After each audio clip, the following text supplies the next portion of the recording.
If you've ever wondered why two people can walk through the exact same environment but have wildly different internal experiences, well, you're definitely in the right place. Today's explainer unpacks a deeply fascinating, documented neurological reality that makes the world feel incredibly intense, incredibly vivid, and honestly, sometimes pretty exhausting for a specific group of people. Okay, let's dive into this. Have you ever noticed how a crowded room, a busy street, or maybe just a profoundly strong emotional moment can completely exhaust some people way faster than their peers? I mean, while one person is getting totally energized by a bustling environment, another person feels like they're literally standing next to a blaring siren. So why is that? What's actually happening in the brain that makes the exact same world feel so overwhelmingly loud? Section 1. Meet the highly sensitive person. A highly sensitive person, or HSP for short, is someone characterized by a very specific trait. They experience a heavy cost of deep feeling. And look, it is absolutely crucial to understand right out of the gate that being an HSP is not a flaw. No way. It's not a weakness, and it definitely isn't something that needs fixing. Instead, it's just a factual, defined trait based around living in a deeply immersive emotional reality. It's kind of like having a different operating system for navigating the world, where the volume dial on everything is just turned up a few notches. But, navigating with this different operating system brings us to a really crucial concept, the heavy cost.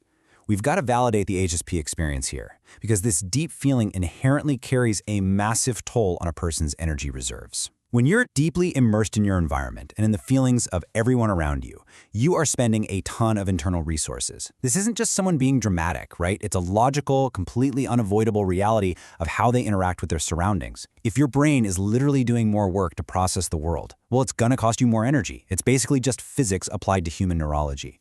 Section 2. Processing deeper than most.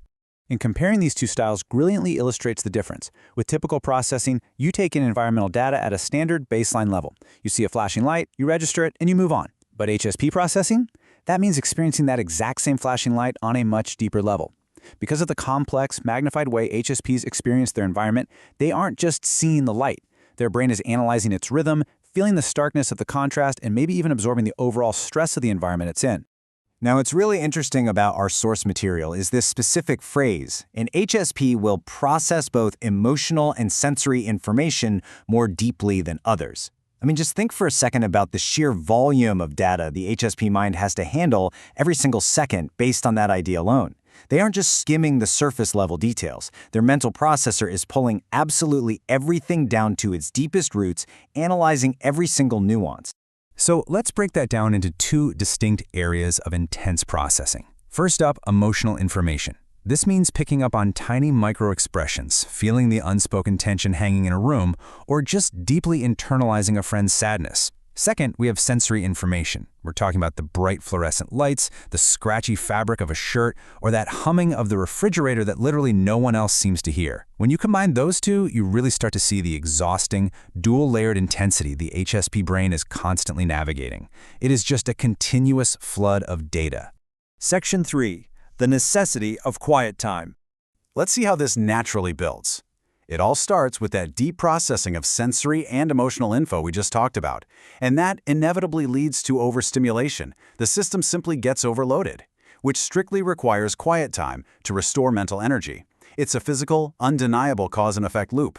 You simply can't have the deep processing without eventually hitting that overload wall, and you definitely cannot recover without quiet time. Society has long treated this feeling of overstimulation as some sort of moral failing or weakness. But looking at the source material, overstimulation is just the direct, undeniable result of taking in so much data. It's a mechanical certainty. Think about it like a computer. If you run a massive, high-powered software program, the fan is going to kick on because the processor is working incredibly hard. For the HSP, overstimulation is simply the mind's check engine light. It is a completely normal biological response to a heavily demanding task. So the crucial point here is this absolute necessity to restore mental energy after all that overstimulation.